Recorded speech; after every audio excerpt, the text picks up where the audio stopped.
Hey, what's up guys, how's it going? Welcome back to another video, and if you're new to this channel, can you smash on the subscribe button and turn on the bell icon so anytime I upload a new video you guys will be notified. So people commented on my videos, and I think I schedule my time to give out my best advice to every comment I receive on each videos on this channel, and then I try my possible best to give more insight about queries. And then there are still some questions which of course yet to answered, because they literally need some providing new video around some of the questions, which of course I'm still looking out to make a video about, and I promise that I will try to make it up. So if I actually want to start Fiverr again, so there are things I will literally look into, and basically I have to tell you this. I started Fiverr back then when I think using my name, my personal name, like what people will know you for, like that. So it actually worth it on the long run, but then when people do some fact check about you and see some kind of glitch, then issues comes up around that, and it has affect most people, especially freelancers, in some cases whereby if you are from a certain country that people don't believe in or know for something bad, it might be very hard for you to grow with your own personal identity. So I think that is a kind of situation which I actually fall into. But then it has take a long while, and I think maybe if I literally want to start again, these are the things which of course I would look into and I will do differently. So if I want to start Fiverr again, I'm in a space whereby I help people to manage their YouTube channel. That is my main service, which of course I render on Fiverr. Yeah, so but basically I'm not using my personal name, which of course I actually want to use that personal details of myself. But then these are the things which of course people do some background check. So imagine when you said you want to help people to manage their YouTube channel, and then they do some background check about you and notice that you have a low subscribers on your channel, you don't have thousands or millions of views on your channel. They will feel like, wow, this is the kind of person that wants to help us to manage our own channel. So how would it possible for him or her to do or to help us achieve our goals? If you manage Instagram account or Facebook account, or let's say Instagram account to niche down, so and they do some background check on your own Instagram account and notice that you have just 500 followers or 1,000 followers, how would you help us that will want 10,000 followers on our Instagram account? So those are the things that I'm not saying that is bad. I'm not saying it's bad to do some background checks on someone that you actually want to work with on a long time, but then you need to understand there are some facts which of course might not work the way things are supposed to. You can't and we also need to understand niche, which is very much important when you are trying to look into a business are very different. You can't compare someone in a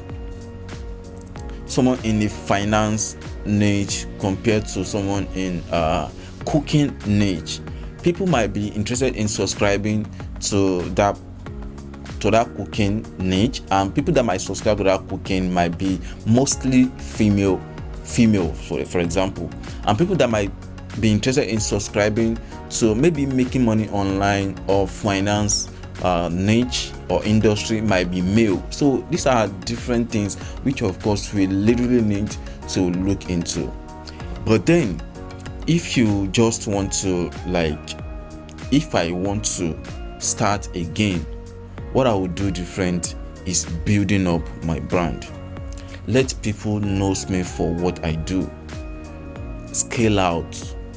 Have my personal information all over the internet if possible. Set up social media page, my personal skill, what I do, or if I have a brand name, I will let people know this is the brand I represent. Be bold enough to share people what you do and your social media page, your freelancing profile, so they can see some kind of samples or probably who you have literally worked with, so that they will be able to gain more trust about you. And then if you are trying to, or if you offer a certain service, you don't have to go broad. Like, there is one comment I just replied to before starting making this video. So the person was into video editing and he said he was generating he have generated 230 impressions in the last 2 weeks after publishing his gig. I think he said he published three gigs, so within 2 weeks he was able to generate 230 impressions. To me, that's actually very low within 2 weeks. But then he said he is a beginner, so he might not know what to put in place to generate more impressions. So I give him my own best advice, which of course I told him you should niche down. You can't just be a video editor to edit any kind of video. You can choose to be a wedding video editor, real estate video editor, solo entrepreneur video editor, travel video editor. You just have to pick one so that you can dominate what you are doing. Then you will be able to have a repeat buyer that will be interested, or they are very much into that niche or what they do, probably travel niche. So you always be their go-to video editor for travel. So you can also reach out, set up your profile on social media page. You don't have to limit yourself to Fiverr alone, and that is what I have been into, and that is why I find it so difficult to operate other freelancing marketplaces such as Upwork, Quark, Legit, People Per Hour, and Top Tiles. So I want to scale out. I want to build my brand again, like coming up with a unique name that people will know me for, and then I can scale out that profile out there for people to know me. If you are not seeing my profile or my business or my brand in this freelancing space, you should be able to see it in another freelancing space, or you should be able to see it in any social media page. So that is what I think I'm going to do if I am to start freelancing or freelancing again, to be precise. These are the things I will do differently. I want people to see me as a brand, maybe not personal, or someone who is actually hungry to make $5 or $10 or $15 in a week or in a month. I want to be someone that I can charge any amount of money, which of course buyers or my clients will be able to see result of what I'm actually charging them. I'm currently working with a client, and that client, what I'm getting paid from her is even more than what I can get from maybe multiple buyers if I try to stand out as a personal freelancer. So I bring myself to her like a brand. Okay, this is what I'm charging. This is what you will get if you hire me, and maybe on a monthly basis. This is the result you will get from my service. So I give her encouragement and boldness that I am good enough in what I do, and she can actually count on me. So I'm not just after your money alone. You are also after my unique service, which of course we are exchanging something. It's not that I'm just after your money. Maybe I just want to collect your own $5 or $10 from you and just go, then just deliver a garbage service to you. So this is just my thing and what I'm thinking lately. Yes, which of course I just want you to also look into it if you are trying to make money. I'm not talking if you are trying to make sort out some small bills.